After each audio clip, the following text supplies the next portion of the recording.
Hello friend, welcome to Samriddhi classes.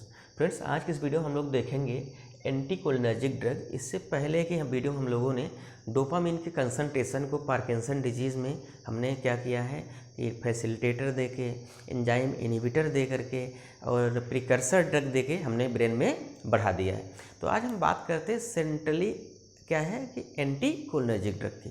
तो ऐसे drug use कर रहे हैं जो सेंट्रल नर्वस सिस्टम में एसिटाइलकोलिन के कंसंट्रेशन को कम कर दे। अगर हम एट्रोपिन से इस ड्रग का कंपैरिजन करें तो क्या होता है कि इनका सेंट्रल नर्वस सिस्टम में पेरिफेरल के कंपैरिजन में ज़्यादा इफेक्ट शो करता है।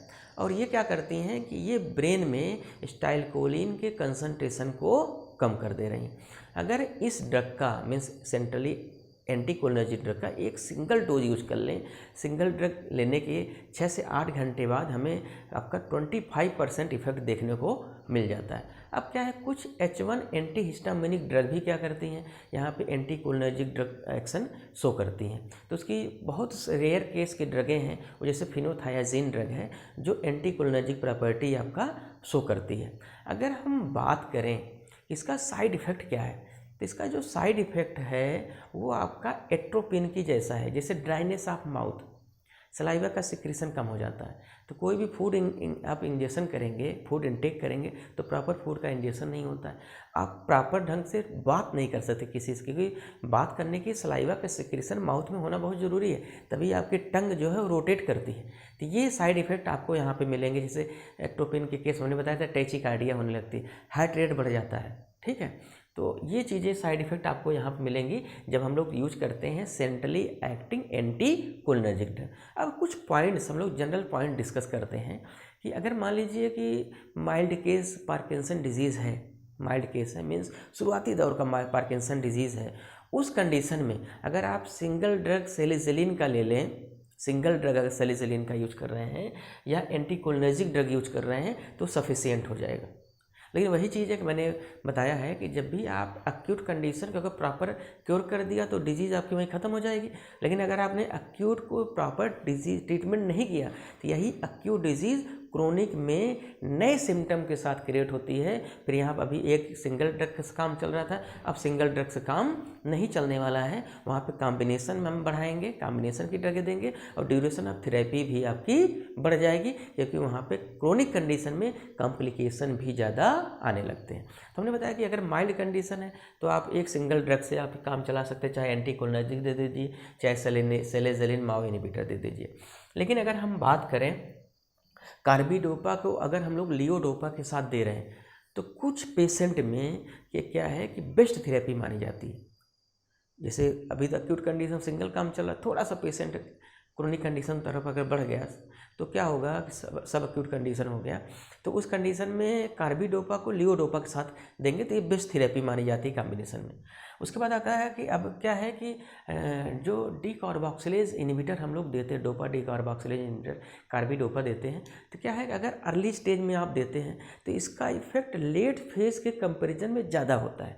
मीन्स अगर हम लोग कार्बिडोपा दे रहे हैं, अगर अर्ली फेज में दे रहे हैं तो इफेक्ट ज़्यादा मिलता है, अगर लेट फेज में दे रहे हैं तो इफेक्ट थोड़ा सा कम मिलता है।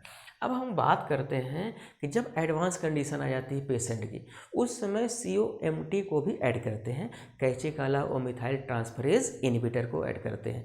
तो जब COMT इनहिबिटर यहाँ पे यूज करते हैं तो क्या करता है कि ये यूज किया जाता है लियोडोपा या कार्बिडोपा के साथ यूज करते हैं, तो क्या करता है कि ये ज़्यादा इफेक्ट शो करता है बॉडी में, क्योंकि अब हमने क्या किया, दो एंजाइम इनहिबिटर्स यूज कर लिए, COMT भी यूज कर लिया, यहाँ पे कार्बिडोपा भी यूज कर लिया है। ठीक है, तो क्या करता है हमारी बॉडी में ज़्यादा इफेक्ट शो करता है। अब बात आती है अमेंटाडिन की।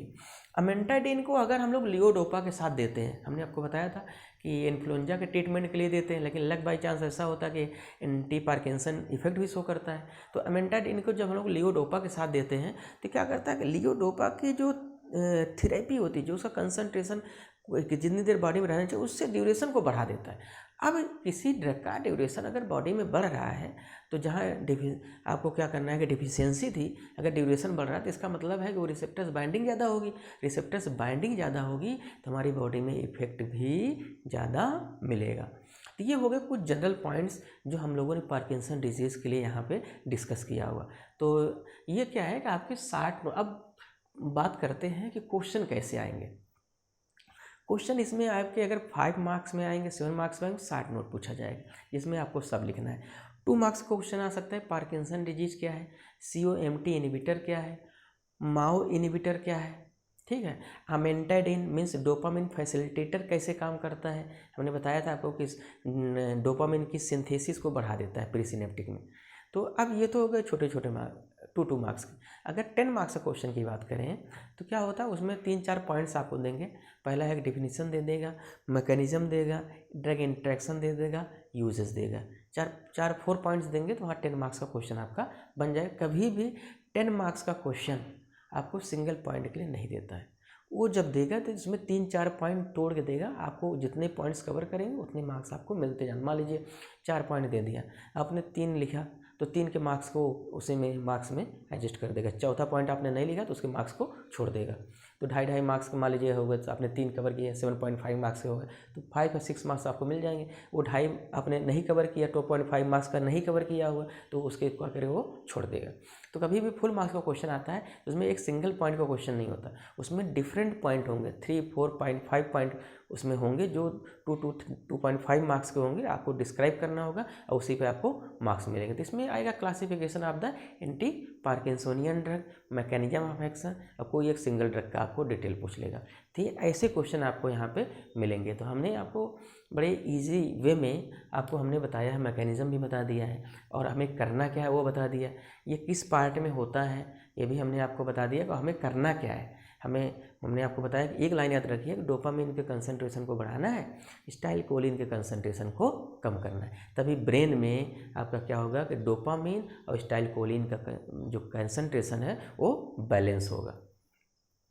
तो ये तो रहा आपका फार्मास्यूटिकल, आपका फार्माकोलॉजी की बात अगर करें हो गई। अगर हम फार्मास्यूटिकल केमिस्ट्री की बात करें तो हम आपको डिस्क्रिप्शन बॉक्स में एक लिंक भेज देंगे कि फार्मास्यूटिकल केमिस्ट्री बाय डॉक्टर आशीष श्रीवास्तव। उस लिंक से आपको structure, activity, relationship, synthesis of drugs और यूजेज, जब जो आपके मन में डाउट्स हैं सब वहाँ से आप देखेंगे तो आपका क्लियर हो जाए। तो हम लोग नेक्स्ट वीडियो में एक न्यू टॉपिक साथ मिलते हैं। Thank you.